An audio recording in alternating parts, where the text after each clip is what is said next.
اعوذ باللہ من الشیطان الرجیم بسم اللہ الرحمن الرحیم سامعین محترم السلام علیکم ورحمۃ اللہ وبرکاتہ۔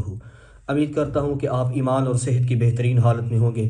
اللہ رب العزت سے دعا ہے اللہ تعالیٰ آپ کی تمام پریشانیوں کو تمام مشکلوں کو دور فرمائے اور اللہ تعالیٰ خزانہ غیب سے آپ کی مدد فرمائے، اللہ پوری امت کے حال پہ رحم فرمائے، اللہ تعالیٰ آپ کی عزت کی، مال کی، جان کی، آبرو کی حفاظت فرمائے۔ سامعین محترم، آج میں آپ کے لیے سورۃ اخلاص کا ایک ایسا عمل لے کے آیا ہوں، اس عمل کی برکت سے آپ کی کوئی بھی جائز نیک حاجت ہوگی انشاءاللہ تعالی اللہ کی ذات وہ پوری فرمائیں گے۔ میں کہا کرتا ہوں کہ فرائض کے چھوڑنے سے جو عذاب آتے ہیں وہ وظائف کے کرنے سے ختم نہیں ہوتے۔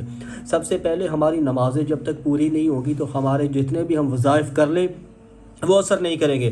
ہم نے اللہ کو بلا دیا تو اللہ نے ہمیں بلا دیا، ٹھیک ہے۔ سب سے پہلے اپنی نمازوں کے اوپر خصوصی توجہ دیں، انشاءاللہ ہماری نمازیں پوری ہوں گی تو ہمارے جتنے بھی ہم وظائف کریں گے ان کے اندر بھی اثر ہوگا۔ ایک ہم وظائف تو کرتے ہیں لیکن ساتھ نماز نہیں پڑھتے تو تب میرے بھائیوں میرے پیاروں وظیفے کا کوئی اثر نہیں ہوتا جب تک ہماری نمازیں پوری نہیں ہوتی۔ اس لیے نمازوں کا اہتمام کریں، سورہ اخلاص کا عمل دے رہا ہوں انشاءاللہ اس کو آپ کریں۔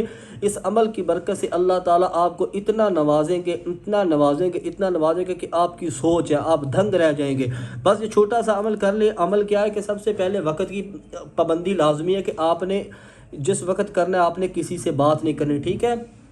وقت کی پابندی لازمی ہے، جب یہ عمل کرنا ہے آپ نے کسی سے بات نہیں کرنی، وقت کی پابندی یہ ضروری کرنی ہے۔ جب یہ آپ عمل کریں وقت کی پابندی ضروری کرنی ہے، اور کسی سے بات نہیں کرنی جب یہ آپ عمل کریں جو میں عمل آپ کو دے رہا ہوں، ٹھیک ہے۔ آپ نے کسی سے بات نہیں کرنی۔ دوسرا، آپ نے درود شریف پڑھنا ہے اول آخر، درود شریف اول آخر آپ نے پڑھنا ہے، اول آخر جتنا پڑھ سکتے ہیں طاق پڑھے 3 بار 7 بار درود ابراہیمی، اللہم صلی علی محمد وعلی آل محمد کما صلیت علی ابراہیم وعلی آل ابراہیم انک حمید مجید، اللہم بارک علی محمد وعلی آل محمد کما بارکت علی ابراہیم وعلی آل ابراہیم انک حمید مجید۔ یہ درود شریف آپ نے اول آخر پڑھنا ہے، طاق پڑھنا ہے 3 بار 7 بار جتنی بار پڑھنا ہے۔ بیچ میں آپ نے سورۃ اخلاص، تیسرے نمبر پہ آپ نے سورہ اخلاص پڑھنی ہے۔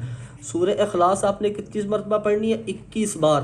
21 بار آپ نے سورہ اخلاص پڑھنی ہے، ٹھیک ہے۔ میں دوبارہ بتا رہا ہوں، سب سے پہلے آپ نے وقت کی پابندی لازمی کرنی ہے، اس کے بعد اول آخر آپ نے درود شریف پڑھنا ہے۔ درود شریف کوئی ابراہیمی ہے وہ ضروری پڑھنا ہے کیونکہ درود ابراہیمی کی جو فضائل و برکات ہے، ہاں باوجہ مجبوری اگر کسی کو درود ابراہیمی نہیں آتا وہ کوئی چھوٹا بھی پڑھ سکتا ہے، وہ آپ نے طاق پڑھنا ہے اول آخر۔ اس کے بعد سورۃ اخلاص آپ نے پڑھنی ہے 21 بار، ٹھیک ہے۔ تو اس کے بعد پھر آخر میں درود شریف وہ میں نے بھی بتایا ہوا کہ اول آخر درود شریف پڑھنا، ٹھیک ہے۔ سورۃ اخلاص 21 بار پڑھ کے پھر آپ نے ایسا کرنا ہے کہ اپنے مقصد کے لیے اللہ سے دعا کرنی ہے، ٹھیک ہے۔